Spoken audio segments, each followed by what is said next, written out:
मैं जयकृष्ण जी पटेल साहब बहन को समर्थन देने आपके बीच में उपस्थित हुआ हूं। तो मैं आपसे निवेदन कर रहा हूं और बात ये कहना चाहता हूं कि खास तौर से कि जो जयकृष्ण जी पटेल हैं, उनका जो गीडू और डूट है उसको भूलना नहीं है। भारी मतों से उनको जिताना है। क्यों है ये बात? इसलिए मैं कहना चाहता हूं कि भाइयों, इस देश में सुप्रीम कोर्ट है जो सबसे बड़ी कोर्ट है। उस कोर्ट ने ये बोला है कि इस देश का मालिक 8% आदिवासी है। 8% आदिवासी इस देश का मालिक है। अब 76 साल हो गए और देश के मालिकों की हालत क्या हो गई? देश के मालिकों की हालत ऐसी कैसे हो गई? ये देखिए, मालिक का मतलब क्या होता है? मालिक राज करता है। इस देश की जमीन का धनी है, इस देश के जल और जंगल का धनी है, इस देश की जो खनिज संपदा है उसका धनी है। तो ये धनी और धनी थे, वो ऐसे कैसे हालत हो गए हमारे? उसके पीछे क्या कारण था, ये मैं थोड़ा सा आपको बताना चाहता हूं। भाइयों, आप 76 साल हो गए, हमने आज तक पहले जितनी भी पार्टियां थी, हम भी किसी न किसी पार्टी में थे। लेकिन ये पार्टियां किसकी थी? जो बाहर से आए हुए लोग थे, उनकी पार्टियां थी। इसलिए वो हर बात के, हर पार्टी के आगे भारतीय लगाते थे। वो इस देश के नहीं थे। अब आप बताइए, हमारा आदमी जाके हागड़ी बनता है, हागड़ी बने क्यों बने? ये हागड़ी ने मर्जी वालों काम करे। तो आगे पार्टी में जितना अपना आदमी किया वो हागड़ी थे। तो हागड़ी से की बना रहे उम्मीद करी सको नहीं करा है। अरे आपका हागड़ी जो बड़ा हागड़ी है वो भी सामान्य जनरल लोगों के पैरों पड़ता है। सही है। वो भी जयपुर तो पड़ता होगा सागवाड़े में पड़ता है। ओहो, ऐसे हागड़ियों को आप खत्म करो, नहीं देखना है। इसलिए हमने जो भारत आदिवासी पार्टी लाए है, वो भारत आदिवासी पार्टी देश के मालिकों की पार्टी है। ये देश के मालिकों की पार्टी है। वो इसलिए भारत आदिवासी पार्टी आई है। और भारत आदिवासी पार्टी और ये जो कमल कांग्रेस है, उन कमल कांग्रेस और जितनी पार्टियां हैं, उनके बीच में अंतर क्या है? अंतर ये है कि उनके अंदर हाई कमान है। हाई कमान कौन है?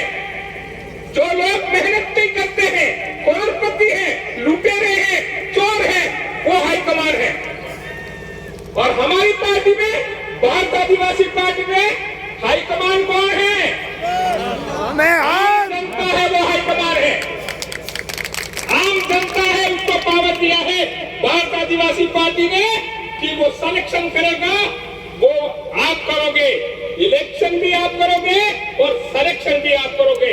आप ही तय करोगे कौन उम्मीदवार होगा और आप ही उसको जीतने का पावर है, वो आपका है। इसलिए सबसे बड़ा अंतर यह है कि वो हाई कमान है तो चोर लुटेरे का, जो बिना मेहनत करने वाला का है, करोड़पति का हाई कमान है, उसको नीचे गिरा देना है। गिरेगा कि नहीं गिरेगा? वो जो हाई कमान है, गुरु गोविंद ने कही जा, ओसनी नेस कर लिए ने, नेस ने ओस कर ली। तो मोर्चा वाला आपने जी टिकट नहीं करी है, उनको यदि धर्म से गिरा देंगे, हरा देंगे, तो ऊपर वाला हाईकमान नीचे गिरेगा कि नहीं गिरेगा? गिरेगा। और जब यह दादर पर तय किया हुआ आदमी वो जीत जाएगा, तो कौन ऊंचा हो जाएगा? हो जाएगा, हो जाएगा। वो तो नीचे गिरने वाला है और ये वाला ऊंचा हो जाने वाला है। इसलिए ये लड़ाई जयकृष्ण जी की नहीं है, ये लड़ाई आम जनता की है। आपने तय किया, आपकी लड़ाई है। आपने जो उम्मीदवार तय किया है, वो अपने आप ऊपर से टिकट दे दिया है। अब 10% उम्मीदवार हो सकते हैं, हमारे बीच में है, वो उम्मीदवार हो सकते हैं, लेकिन आपने तय किया है, जासद से तय हुए हैं, तो यदि वो जीत गए तो जीतेंगे तो कौन जीतेगा? आप सब जीतने वाले हैं, जीतने वाले भी जीतने वाले हो। तो आप अपनी जीत चाहते हैं, आपकी जीत पक्की कर लो। मेरे को भी आज सपना आया। क्या सपना आया? ये कमल कांग्रेस दोनों रो रहे थे, कमल कांग्रेस रो रही थी और हमारी जनता हंस रही थी। तो ये जो हो रहा है वो वास्तव में मुझे मालूम पड़ गया कि ये जो जनता हजारों की तादाद में वो जनता ये तय कर चुकी है कि वास्तव में भले कितना भी आतंकी हो, कितना भी गुंडागर्दी करने वाला आदमी हो, कितना भी पैसे वाला हो, लेकिन उसकी जड़ें कहां तक है वो हम सबको समझनी पड़ेगी। उनकी जड़ें कहां तक है? कोई कहते हैं हमारे तो हजारों सालों से 74 सालों से जड़ें मजबूत हो गई है। अरे तुम्हारी जड़ें हैं वो तो वोट तक है। यदि हमने तुमको वोट ही नहीं दिया तो तुम्हारी जड़ें उखड़ेंगे कि नहीं उखड़ेंगी? इसलिए तुम्हारी जड़ें बिल्कुल साफ कर देना चाहते हैं। ये चाहते हैं कि आपकी जड़ें कितनी मजबूत है वो तुम देखते रहना। 25 तारीख को और 3 तारीख को रिजल्ट भी आने वाला। इसलिए आप और मैं आपसे कहना चाहता हूं, ये जो सुप्रीम कोर्ट के जजमेंट है, जो देश का मालिक है, मालिक की इज्जत रखना। आज तक तो मालिक कोई बात नहीं, हागरी भी बन गया, गुलाम भी बन गया, जो बन गया, सब छोड़ो। लेकिन अब कम से कम समय आ गया है और हम इस देश के मालिक हैं, तो मालिक को मालिक बड़ा बताना पड़ेगा। और इस सब में आप ये मत समझ लो कि भारत आदिवासी पार्टी है वो केवल आदिवासियों की है। भाई पहली बात तो ये थी, कांग्रेस और बीजेपी थे वो किसकी पार्टी थी हमको तो पता ही नहीं था पता आपको? अरे फिर भी हम तो वादा में जुड़ गए। अब ऐसा करो, मालिक की दी बाहर से आए हुए लोगों की पार्टियों में जाएगा तो मालिक रहेगा? नहीं रहेगा ना। अरे मालिक आखिरी बनने चला गया तो मालिक रहा नहीं रहा। इसलिए मैं आपसे कहना चाह रहा हूं कि यदि मालिक बनना है तो चाहे कांग्रेस में हो, चाहे बीजेपी में हो, जहां से भी हो, आ जाओ, बाहर आ जाओ और इस भारत आदिवासी पार्टी के सदस्य बन जाओ। आप यदि इतने डरते हो, उन कांग्रेस और बीजेपी वालों को कह रहा हूं, यदि डरते हो तो कोई बात नहीं है। आप 25 तारीख को गेटों में वोट है, उस पर वोट ठोक देना तुमने। इसलिए मैं कहना यह चाहता हूं कि भाई सुप्रीम कोर्ट का एक और जजमेंट है। जजमेंट ये है कि 1 इंच जमीन न तो केंद्र सरकार की है, न राज्य सरकार की है, और न ही कलेक्टर की है, और न ही किसी संस्था की है। यह सुप्रीम कोर्ट का फैसला है, समता जजमेंट करके।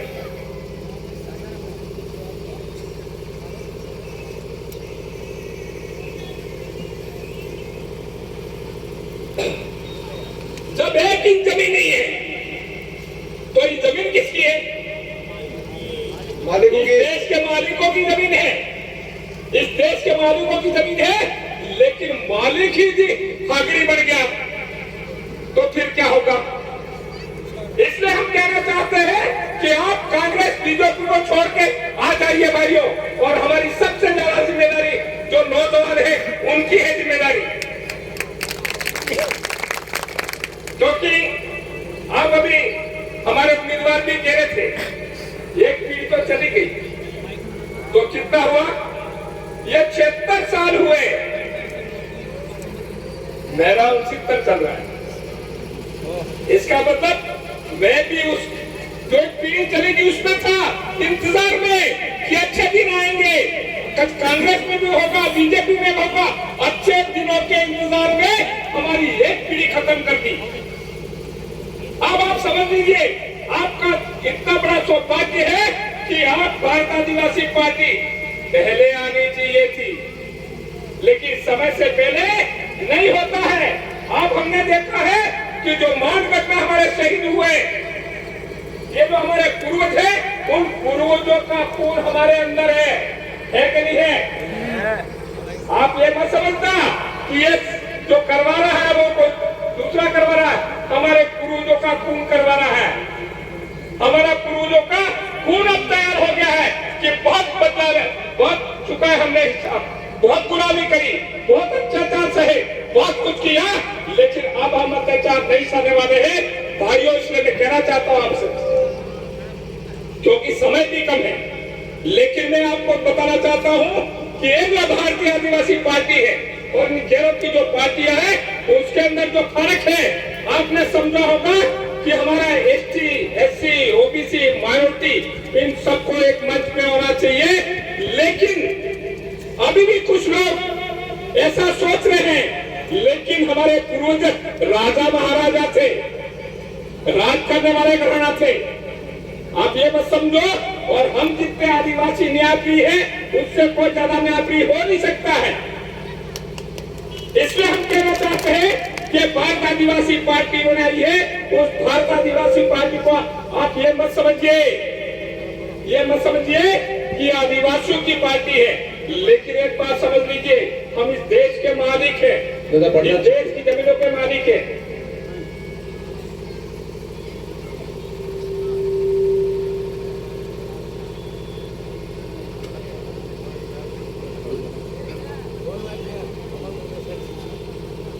अब मैं ये बात आपको बताना चाहता हूं कि ये जो चल रहा है देश के अंदर भी हर जगह है। आज आप देख रहे हैं पूरे देश के अंदर एक हाहाकार हो गया। प्रियंका गांधी भी सागवान आ रही है, मोदी भी आ रहा है, योगेंद्र क्या नाम है मुख्यमंत्री का, मुझे तो नाम भी पता है, योगी, सारे लोग आ रहे हैं। इसके क्या कारण है, क्या बात है? नरेंद्र मोदी से ऊपर है क्या? नरेंद्र मोदी भी आ रहा है, प्रियंका भी आ रही है, हो सकता है राहुल भी आ जाए, लेकिन ये सब आने वाले क्यों आ रहे हैं? ये आदिवासियों की ताकत को देख रहे, इसका कोई तोड़ नहीं है। ये चौहान ने जो जीत का डंका बजा दिया है, वो सोने नहीं दे रहा नरेंद्र मोदी को। वो अशोक गहलोत को, जो मैं बता रहा हूँ, अशोक गहलोत की बात इसलिए कर रहा हूँ कि हम सरकार में थे, क्योंकि हमने सरकार बचाई थी, लेकिन मैं बताऊं आपको कि हम जो 2 आदमी जीते थे, वो भी भाड़े वाली लाए थे, उससे जीते थे। सही है हम भाड़े वाली लाए थे, उससे 2 जीते थे। 2 जीतते ही उन भाड़े वालों को यूं हो गया, यार ये तो 2 आदमी जीत गए, हमारे भी इंटर में नहीं रहेंगे, तो वहां लेने आ गए, गुजरात ले जाते युवक। हमने कहा हम गुजरात नहीं आएंगे, हम डूंगरपुर जिले में तो आएंगे, जिन्हें हमको जिताए हैं वहां जाएंगे, हम तुम्हारे वहां नहीं आएंगे। फिर डूंगरपुर जिले में आके बोला हमारे साथियों सब मिलके कि हम जो काफी डूंगरी कांड करने वाले लोग हैं, कांग्रेस बीजेपी, उन दोनों की लोगों को वो केस बुक में थे, उनको हटाने के लिए, हमारी 5वीं अनुसूची लागू करने के लिए, जो महाराष्ट्र था उसको राजस्थान में लागू करने के लिए, हमारे बेरोजगार थे उनको रोजगार देने के लिए हमने 17 सूत्री मांगे रखी। वो 17 सूत्री मांग मानेगा तो हम समर्थन देंगे। तो आखिर उनको भी मानना पड़ा, और यहाँ जो डूंगरपुर में तय होगा, क्योंकि आम राय से तय होने वाला व्यक्ति को टिकट तो हम देंगे ही बोला था, लेकिन हम यदि आम राय से आप टिकट देते हो तो हम उसको पैसा नहीं देंगे। हमने कहा था तुम्हारा पैसा हमको नहीं चाहिए। लेकिन जैसे 2 जीते, उनके अंदर नीयत में खोट आ गई, तो फिर हमने दरियावत वाला चुनाव नहीं हुआ, उसमें थावरचंद को आम राय से चुना था, और उन लोगों ने एक गणेश को खड़ा किया था। हमने कहा हम तो आम राय आदमी है, उसको समर्थन करेंगे, और थावरचंद को 52,000 वोट मिले और उनको 1900 वोट। तो तब से हमने छोड़ दिया, लेकिन अभी भी कुछ कुछ लोगों के अंदर स्क्रू ढीले हैं। समझ में नहीं आया कि ये पार्टी है वो भाड़े की लाए थे, वो भाड़े की पार्टी थी, हमने छोड़ दिया और भारत आदिवासी पार्टी लाए। और डूंगरपुर में जैसे ही भारत आदिवासी पार्टी हम जो जैसे जीते तो क्या हो गया, या अशोक गहलोत को एक खटका पैदा हो गया। ये डूंगरपुर वाले 2 एमएलए तो बन गए हैं और 1 सेकंड नंबर पे रहा। ऐसी आंधी जो चल रही है वो आंधी बांसवाड़ा में चली जाएगी तो क्या होगा? सही है। वो बांसवाड़ा में चली जाएगी वो करके यहाँ 3 मंत्री बना दिए। कितने? 3 2 पे थे ही और तीसरा और बना दिया वो खड़िया को सचिव बना दिया। तो ये जो बनाया उसके पीछे क्या करता, वो चाहते थे कि इनको कैसे रोका जाए। लेकिन मैं बताऊं आपको कि जो सर्वे हुआ पार्टी का, मीडिया ने सर्वे कराया, पत्रकारों ने सर्वे कराया, उसमें टॉप 10 में पहले नंबर पे सागवाड़ा था, दूसरे नंबर पे 84 था। अरे वो उसमें मंत्री भी थे। 195 एमएलए, 200 एमएलए में से 195 का सर्वे हुआ था, मंत्री वगैरह भी थे। तो हमने कहा हम तो मंत्री भी नहीं है, कुछ भी चीज है, उन मालविया का नंबर पहले नंबर पे क्यों नहीं आया? तो ये क्या कारण थे? ये लोग क्या अपना पेट भरने में आपने आवाज दी आगे, पेपर कांड हुआ उसमें बांसवाड़ा नाम आ गए थे 2-2-2। तो ये जो चल रहा है वो मैं इसलिए कहना चाहता हूँ, ये जो चोर थे उन लोगों ने मिला करके, लेकिन फिर भी हम ये कहना है कि हमने जो कुछ किया हमारे समाज के लिए, हम जो बोले वो समाज के लिए बोला, जो कुछ भी किया। लेकिन एक बात हुआ कि 2 एमएलए बनने से पूरे देश के आदिवासियों को एक होने का जय जोहार बोलने के लिए नरेंद्र मोदी को मजबूर होना पड़ा और मार्केट पे चढ़े तो उनको भी जोहार बोलना पड़ गया। ये हमारे दो की उपलब्धि और ज्यादा उपलब्धि नहीं, लेकिन पूरे जोहार का डंका पूरे देश पे बच गया। और ये जोहार की जब आंधी चली तो डूंगरपुर में क्या हुआ मालूम है? ये कमल कांग्रेस थे, एक के जिला परिषद सदस्य 6 थे और बीजेपी के 8 थे, कांग्रेस के 6 थे। जब 8 और 6 और 13 सदस्य आम राष्ट्रीय जनता के तय हुए जिला परिषद सदस्य थे, तो प्रमुख किसका बनना चाहिए था? आमराय वाला। 13 का आमराय वाले जो 13 थे उनका बनना चाहिए था। लेकिन कमल कांग्रेस 6 और 8 साथ में सो गए। फिर क्या हो गया? बीजेपी की जिला प्रमुख बन गई। बीजेपी की जिला प्रमुख बन गई तो आज तक कितने साल हो गए? 4 हो गए। 4 हो गए, लेकिन कोई झगड़ा नहीं उनके आपस में, कोई झगड़ा नहीं डूंगरपुर में। हो गया। और हमको इसने किया इनको कि ये राजस्थान के अंदर भी ऐसा लग रहा है मुझे, ये हम जैसे जैसे ये गुजरा चल रहा है ना, वास्तव में पूरे हम तो नहीं समझते, क्योंकि हमारे लोगों ने किसी ये मीडिया वालों किसी को चाय नहीं पिलाई हो, लेकिन मीडिया में आ रहा है ये कि बीटीपी का जलवा चल रहा है। ज्यादातर सीटों पे बीटीपी आगे, ये बीजेपी निकल रही है आगे। तो बीजेपी जो निकल रही है ये मीडिया बता रहा है,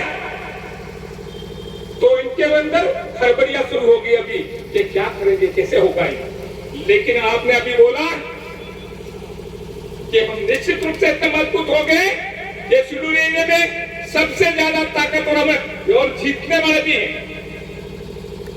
तो हम यदि मजबूत रहे तो मुख्यमंत्री भी बन सकते हैं। और तो निश्चित रूप से टीएससी मुख्यमंत्री ही बना हुआ अभी टीएससी का अध्यक्ष,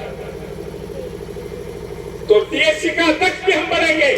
इसलिए मैं कहना चाहता हूं कि जब कमल कांग्रेस एक थी नरेंद्र मोदी ये बोलता था कि भ्रष्टाचार में लिप्त है कांग्रेस, बेरोजगारी बढ़ाने वाली ये है कांग्रेस,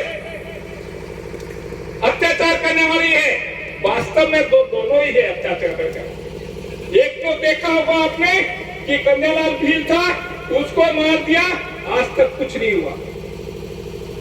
पूजा भील थी, 9 साल की बच्ची, उसके 9 टुकड़े किए और आज तक उसका कुछ नहीं हुआ। वीडियो देख रहे होंगे आप, आपने देखा मध्य प्रदेश में पेशाब कर रहे हैं ऊपर। अरे भाई गजब हो गया है, तो इतना अत्याचार, फिर भी एक दूसरे के ऊपर नहीं बोल रहे। मणिपुर में देख लो, हमारी बहनों के साथ में उन्होंने नग्न करके उनके जो जुलूस निकाला, वहां पे राज्यपाल भी आदिवासी है, बीजेपी की सरकार है, राष्ट्रपति भी आदिवासी है। ये भी इस तरह का नंगा नाच हो रहा है और न तो कांग्रेस बोल रही है कि न बीजेपी बोल रही है। और कितना अत्याचार करोगे आदिवासियों के ऊपर। और इसीलिए कोशिश कर रहे हैं तुझी शक्ति अनुसूची लागू नहीं हो, इसलिए कांग्रेस बीजेपी एक हो गए हैं और दोनों एक करके, दोनों भ्रष्ट हैं, दोनों लुटेरी हैं, दोनों अत्याचार कर रहे हैं, लेकिन दोनों मिलकर कर रहे हैं। और डूंगरपुर में तो उदाहरण है हमारे पास में, दोनों ने मिलकर जिला प्रमुख बनाया है और ऐसी स्थिति आएगी राजस्थान की भी होने वाली है। मुझे लगता है कि वापस होगी, नरेंद्र मोदी ने वसुंधरा को भी लिया है। वसुंधरा और गहलोत कहिए, ऐसा नहीं होगी साफ। और फिर ये जैसे जैसे राजस्थान का चला, वैसे वैसे घुटना पूरे देश के आदिवासी खड़े हो जाएंगे, भारत आदिवासी पार्टी मजबूत हो जाएगी। तो नरेंद्र मोदी को भी वो सोचना पड़ेगा अब क्या होगा। इसलिए मैं कहना चाहता हूँ, देर हो गई कोई बात नहीं, हमारे ऊपर अत्याचार हुए, जुल्म हुए, हमको मार तक रहे। आप देख लो, नक्सलवादियों करके जो मार रहे वो कौन है? नक्सलवादी करके मारे वो कौन है? आदिवासी हैं। और राजस्थान के अंदर भी जो बीजेपी का जो मेघवाल था, वो भी बोल रहा था कि राजस्थान की विधानसभा में नक्सलवादी घुस गए। इनको क्या नजर आता है? आदिवासी मजबूत होगा, आदिवासी अपने ढंग से सरकार बना, अपने ढंग से पार्टी बना के सरकार में दखल करेगा। तो ये जरूर दोनों मिलके बोलने वाले हैं कि अब सरकार में भी इनका हो गया, ये मुख्यमंत्री भी बना लिया नक्सलवादियों के देंगे। तो मेरे भाइयों, अब सबसे जरूरी चीज ये है कि हम देश में भारत आदिवासी पार्टी है, उसके माध्यम से जब हम एक हुए हैं तो हमको कुछ भी बलिदान करना पड़े।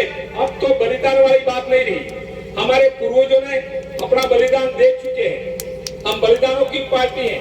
निश्चित रूप से अब उस वक्त गोलियां चलती थी, हथियार चलते थे, हथियारों से सत्ता परिवर्तन होता था, लेकिन अब लोकतंत्र है और लोकतंत्र में हथियार बंद नहीं करना पड़ेगा।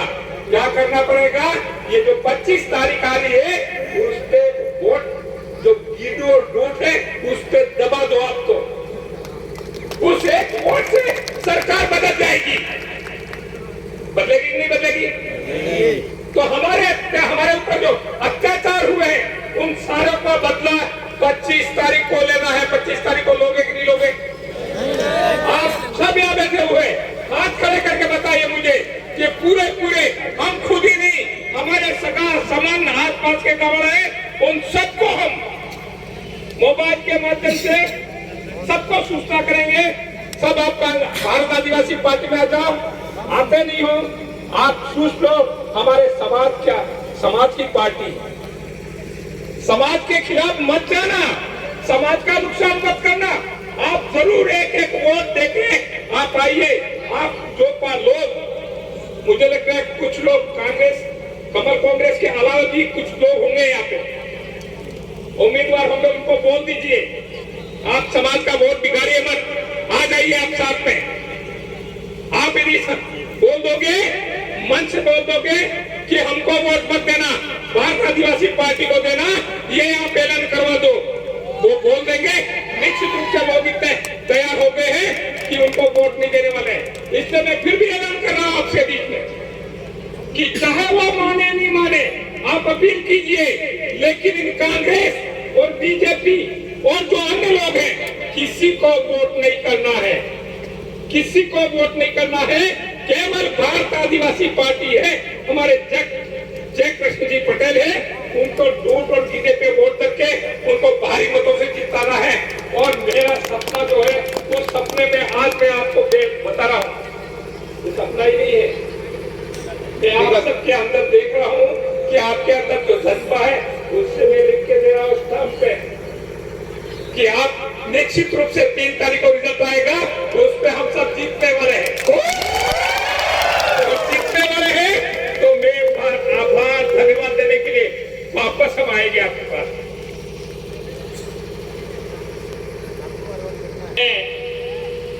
अभी कुछ दिन पहले 2 दिन की बात है, मैं समझ रहा था कि हमारे उम्मीदवार है, उनके द्वारा ही ये बात आएगी, लेकिन मैं ही कहना चाहता हूं क्योंकि मैं जैसे ही चाकूबाजी हुई,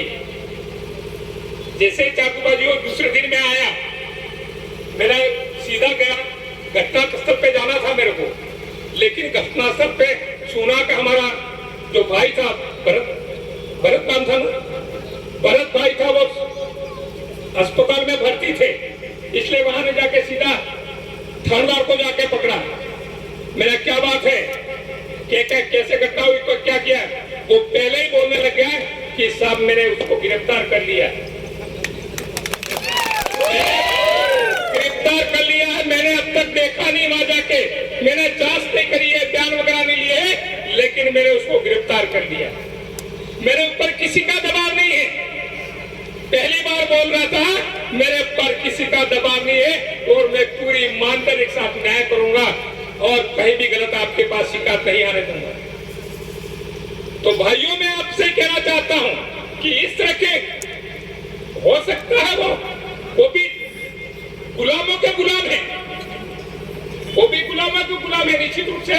तो आपने जिस तरह से घटनाक्रम हुआ, मैंने उस भाई का वीडियो सुना, वो धुलेश्वर करके कोई था, उसने चाकू मारा, एक वीडियो मैंने ये वीडियो देखा पड़ा।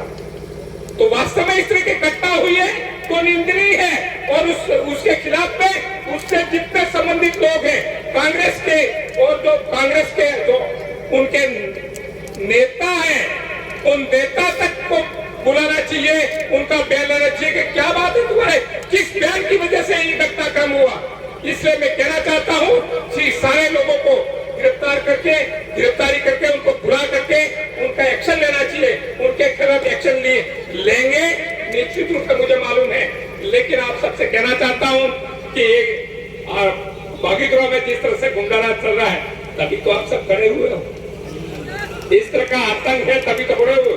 मैं धन्यवाद दे रहा हूं जय कृष्ण जी को भी, क्योंकि मैं भी ये चाहता था, मैंने जैसे सुना था मैं समझ रहा था कि 4 साल हुए अभी नौकरी के, कितने साल हो सकता है, 4 सालों में 5 हो सकते हैं, लेकिन ज्यादा नहीं हुए। नई नौकरी थी और नई नौकरी को भी दांव पे लगा के आपके बीच में आए हैं, तो आप समझ सकते हो इस बात को कि वो दर्द उनको कितना महसूस किया होगा। आप लोगों पर जितना अत्याचार हो रहा वो महसूस करके आपके बीच में वो सामने। तो मुझे तो ये लगता है कि आपको लगातार ये बात समझ में आनी चाहिए कि आपने नौकरी छोड़ के आए अपने बीच में, तो नौकरी से क्योंकि मैं रह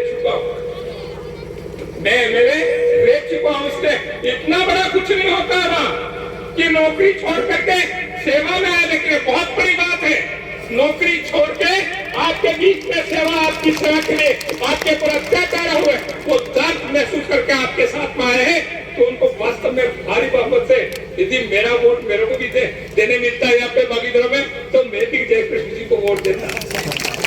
लेकिन मैं बोलूंगा, मेरे सगा संबंध जितने कुछ है उनको बोलूंगा कि आप बागीदरा में जय कृष्ण जी पटेल है, जो कीटू और डूट है, उनके निशान पे भारी मतों से उनको जिताना है। किंतु परंतु कुछ नहीं, एक बार जीत जाओ, जीता दो, उसके बाद में सब करेंगे। इसलिए मेरे भाइयों में तो आपको, क्योंकि अभी रैली भी है, नहीं रैली भी है, मैं कह रहा हूँ कोई बात आदमी है, लेकिन मैं जो पब्लिक यहाँ जो आप खड़े हैं उन सबको मैं आभार धन्यवाद देना चाहता हूँ कि वास्तव में ये जो पब्लिक है वो बाहर लाई हुई पब्लिक नहीं है, ये लाए हुए नहीं है। ये जो भीड़ है वो लड़ने वाली भीड़ है, तो लड़के निश्चित रूप से हम विजय हासिल करेंगे ये उम्मीद करता हूँ। इसलिए आप सबसे निवेदन कर रहा हूँ कि ये जो कारवा है उस कारवा को ये भूतड़ा है, उस भूतड़ा में कांग्रेस बीजेपी दोनों उड़ जाने चाहिए और उड़ के ये भूतड़ा है पूरे देश के अंदर फैल जाना चाहिए आदिवासियों का। हम उम्मीद करते हैं, मैं दूसरा अपील करता हूँ एससी समुदाय से आप भरोसा रखिए, हम आपके साथ अन्याय नहीं होने देंगे। ओबीसी आप भरोसा रखिए, हम भारत आदिवासी पार्टी आपके साथ अन्याय नहीं होने देगी। माइनॉरिटी आप भरोसा रखिए, हम आपके साथ अन्याय नहीं होने देंगे, लेकिन आपको भरोसा करना चाहिए। एक बार भरोसा करके देखिए, इन कांग्रेस और बीजेपी वालों ने आप लोगों को वोट भी दिए और आपको आतंकवादी भी बनाया, आपको मारने का प्रयास भी किया, हमको भी मारने का प्रयास किया था लगातार, लेकिन हमको समझ में आ गया है। इसलिए भारत आदिवासी पार्टी के साथ में आप भी भारत आदिवासी पार्टी के साथ में आज तक के ताकत से ताकत मिलाइए और निश्चित आने वाला कल है उसमें पूरे भारत की तस्वीर हम बदल देंगे। यही मैं विश्वास करके आपसे निवेदन कर रहा हूँ। एक बार दोबारा मैं आरे बोलूंगा आप पे। अरे जय जोहार का नारा है, भारत देश हमारा है। अरे हाथ खड़े करके बोलना सारे मुझे बजाय। जय जोहार का नारा है, भारत देश हमारा है। जय जोहार का नारा है, भारत देश हमारा है। अरे जीतेगा भाई जीतेगा, जय किसान जीतेगा, अरे जीतेगा भाई जीतेगा, जय की दादा जीतेगा, अरे जीतेगा भाई जीतेगा, जय की दादा जीतेगा, अरे गिरिया वाला जीतेगा, जीतेगा भाई जीतेगा, अरे गिरिया वाला जीतेगा, जीतेगा भाई जीतेगा, थोड़ा धीरे क्यों बोल रहे थोड़ा से आवाज। अरे जीतेगा भाई जीतेगा, वाला जीतेगा। बहुत बहुत धन्यवाद।